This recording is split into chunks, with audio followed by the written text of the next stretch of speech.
I've replayed that night 1,000 times in my head, and every time I get stuck on the same thought, it never would have happened if Mark had just cared. And I know people will roll their eyes and say I'm just making excuses, but you don't live with a man for over a decade without noticing when the light goes out.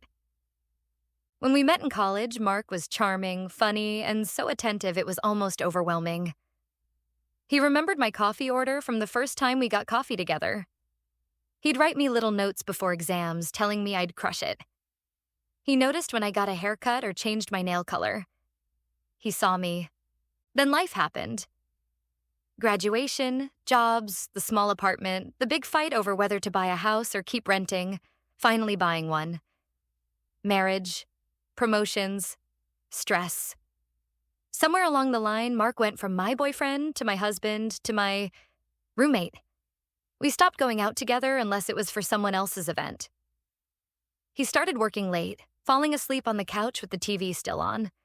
We went weeks without really touching each other except for the casual peck before work. I tried to pull us back. Planned date nights, booked a weekend getaway once. Even brought up counseling. He laughed it off, said we didn't need it, that I was overthinking. The truth is, I started feeling invisible. Like I could disappear from his life and he wouldn't even notice until he needed someone to run errands or pay bills. So when the high school reunion invite came, it was like a tiny spark in a dark room. I almost didn't go, because I assumed Mark wouldn't want to. I wasn't wrong. When I told him, he didn't even look up from his phone before saying, "You know I hate those things. Go if you want." That was the first sting. Not that he didn't want to go. I already knew he'd be bored out of his mind. But that he didn't even ask me about it. Didn't ask who I'd see. Didn't ask if I was excited.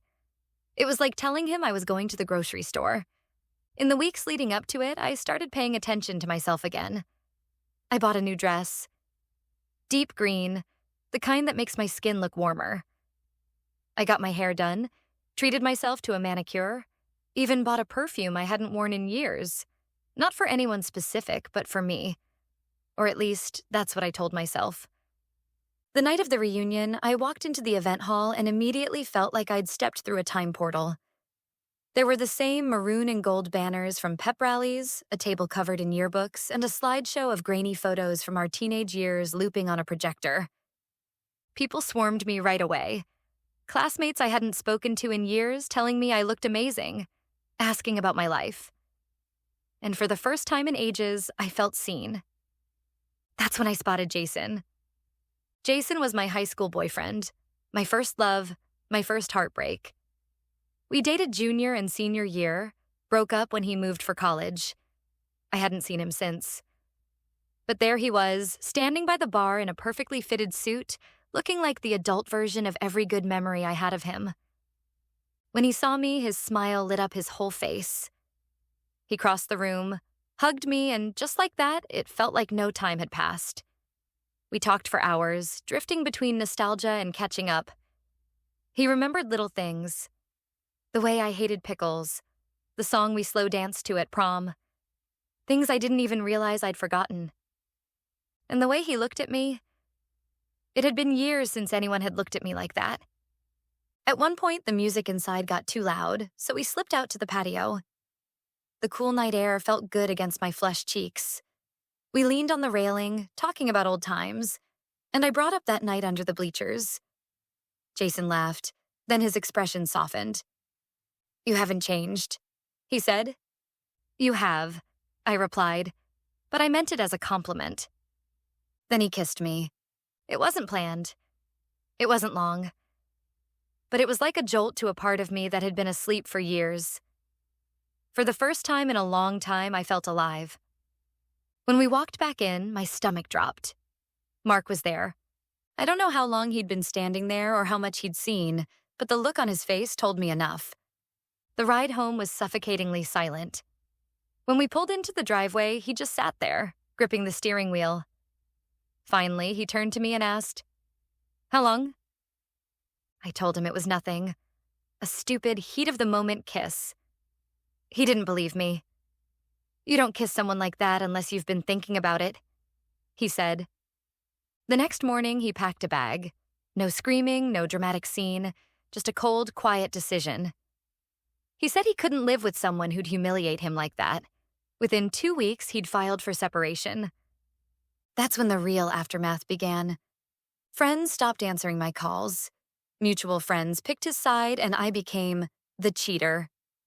My own sister told me I'd made my bed and should lie in it. Mark unfollowed me on everything, blocked my number except for logistics about bills and the house. Gossip spread like wildfire.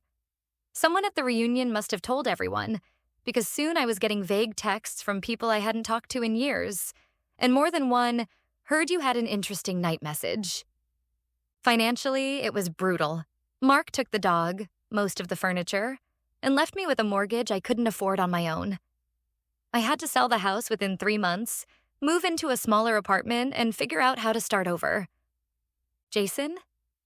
He texted me a few times after the reunion, but it fizzled quickly. He lived in another state, and I think we both knew that Kiss was more about the past than any real future. The first Christmas apart hit me harder than I thought it would. I spent it alone in my apartment, eating takeout while scrolling through photos of Mark and our old friends having dinner together. They looked happy, lighter. It stung, but I told myself it was fake, just for social media. Then, 3 months later, I saw him. I was at the grocery store, pushing my cart past the bakery section, when I heard his laugh. He was standing there with a woman I didn't recognize. Tall, brunette, effortlessly pretty in a way that made me instantly self-conscious. They looked good together. Too good. I ducked into the cereal aisle before they saw me, but my heart was pounding. Seeing him with someone else made everything feel final in a way the paperwork never had. Over time, the calls from my family became less frequent. My mom still checked in, but my sister and I barely spoke. I stopped going to group events where I knew people would bring it up. The label followed me everywhere: cheater, homewrecker, snake. But here's the thing. I never saw myself that way. Yes, I kissed Jason. Yes, it hurt Mark. But our marriage had been dead for years before that night. I just refused to pretend anymore. Now, almost a year later, I've rebuilt parts of my life. Smaller apartment, different circle of friends, new routines. I even started dating casually, though I keep it quiet. People still judge me, but I've learned something. The story everyone tells about you isn't always the truth. Sometimes it's just the one they find easiest to believe. And if they want me to be the villain in Mark's Happily Ever After, fine. Villains have their own stories too.